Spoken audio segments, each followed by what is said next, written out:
This devastating story takes us to Daytona Beach, Florida, United States, where 30-year-old Denja Moore, a loving mother of three, became the victim of one of the most gruesome crimes the community had ever seen. On the night of November 20, 2023, Denja was brutally attacked and stabbed over 100 times in her own apartment by her ex-partner, Charles Ivy, before he set the apartment on fire. Her 10-month-old son, Messiah, tragically died from smoke inhalation and cardiac arrest, while her other two children, 5-year-old Dakota and 4-year-old Dove, survived but suffered severe burns. The horrific scene left first responders shaken. Firefighters and emergency personnel, who acted swiftly to save the children from the burning home, described the crime as one of the most disturbing they had ever encountered. Authorities later arrested Charles Ivy and charged him with 2 counts of first-degree murder, 2 counts of attempted murder, and first-degree arson, calling the case pure evil. This is the story of Denja Moore. Denja Nickie Moore was a vibrant, determined, and deeply loving 30-year-old woman from Orlando, Florida. She was more than a mother, she was a nurturer, a dreamer, a fighter. To those who knew her, Denja was the heartbeat of her family, the kind of person whose light filled a room and whose love was unwavering. Growing up in a close-knit family, Denja had big dreams.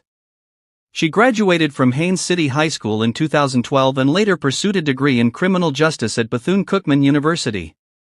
While studying, she worked tirelessly, full-time at Dollar Tree and part-time as a football team manager, balancing her responsibilities with the kind of drive that inspired those around her. Her greatest passion, however, was being a mother. In April 2018, she welcomed her first child, a son named Dakota, followed by her daughter Dove in February 2019. Later, she gave birth to her youngest, Messiah, a baby boy who brought immense joy into her life. Her children were her world, and she dedicated herself to building a future for them. In 2016, Denja began a relationship with Charles Ivy. What started as a hopeful new beginning gradually turned into emotional turmoil. As Denja poured herself into her children and her budding hair care business, Charles's support faded. He became unfaithful and distant, and the relationship deteriorated further when he fathered a child with another woman. Despite the heartbreak, Denja made a courageous choice. In January 2020, she left the toxic relationship, prioritizing her children's safety and her own self-worth. By July of that year, she had secured her own apartment, ready to start fresh. But Charles couldn't let go. When he realized she was serious about moving on, he lashed out in cruel and destructive ways, refusing to see his kids, evading child support, and even abusing the children during visitation. After one such incident, he was arrested for child abuse, and Denja was granted full custody. For years, Denja faced relentless harassment from Charles, who tried to manipulate her into dropping the child support case. She stood her ground, even as the threats escalated. Her only focus was creating a life of safety and possibility for her children. When she entered a new relationship and gave birth to Messiah, her joy was palpable. She was building something beautiful again. In June 2023, seeking to revive her business and create more opportunities for her family, Denja moved back to Daytona Beach. Unbeknownst to her, Charles had also relocated nearby. On the night of November 20, 2023, tragedy struck. Expecting a friend, Denja opened the door to her apartment and found Charles instead. Before she could react, he forced his way inside. What followed was a horrifying act of violence. In a brutal, calculated attack, Charles stabbed Denja over 100 times. He then poured gasoline around the apartment, set it ablaze, and turned on the stove burners before fleeing, believing he had left no survivors. But even in this darkness, there was a glimmer of hope. Firefighters arrived in time to rescue Denja's 3 children. Dove and Dakota, though severely burned, survived.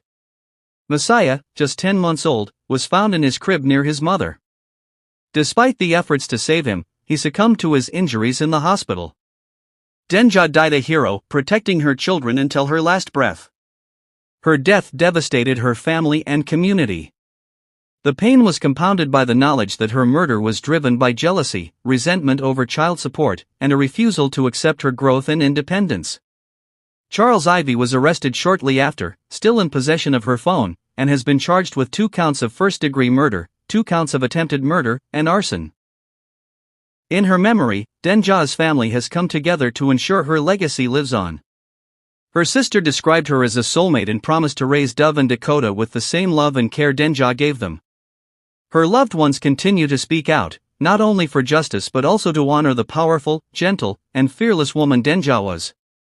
On her 30th birthday, what would be her last, Denja wrote, "Big 30. This is the year of nothing but success for me and mine." Though her journey was cut short, her strength lives on in her children, in the hearts of her family, and in the fight for a future where women like her are protected, celebrated, and remembered. May Denja Moore and baby Messiah rest in eternal peace.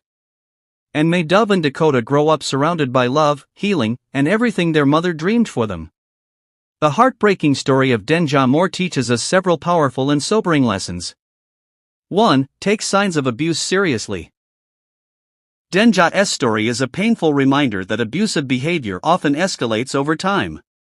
Early red flags like controlling behavior, cheating, neglect of responsibilities, and child abuse should never be ignored or downplayed. It's critical to recognize the warning signs and take action before it's too late. 2. Leaving an abuser can be the most dangerous time. Denja made a brave decision to leave an unhealthy and unsafe relationship, but her story also shows that separation doesn't always guarantee safety. Abusers often become more violent when they lose control. This highlights the importance of safety planning and legal protection for victims attempting to leave. 3. Systemic failures can have deadly consequences. Despite having full custody and reporting abuse, Denja still faced threats and harassment. Her case underscores how legal systems and social services sometimes fail to provide adequate protection for victims of domestic violence and their children. More must be done to ensure that restraining orders, custody rulings, and child protection laws are enforced with urgency and seriousness. 4. Financial abuse and control are forms of domestic violence. Charles's resentment over child support and his attempts to manipulate Denja into dropping the case reflect how financial control can be used as a weapon. Economic abuse is often overlooked, but it's a serious and dangerous aspect of domestic violence. 5. Children are also victims. This tragedy reminds us that children suffer deeply in homes where domestic violence occurs. Denja's children not only witnessed horror but were also directly harmed. Survivors carry emotional and physical scars for life, which is why intervening early to protect children is critical. 6. Community awareness can save lives. Friends, family, and neighbors are often in a position to recognize danger. We must be vigilant and speak up when we see signs of abuse. Supporting victims and encouraging them to seek help can make all the difference. 7. Honor the lives lost by fighting for change. Denja and baby Messiah's lives were taken far too soon, but their story can fuel a call for justice reform, domestic violence prevention, and greater support for survivors. By telling their story, we ensure their voices are not forgotten and we fight to protect others from suffering the same fate. Final thought. Denja Moore was a mother, a dreamer, and a woman determined to create a better life for her children. May her memory inspire us to protect, advocate, and never remain silent in the face of injustice.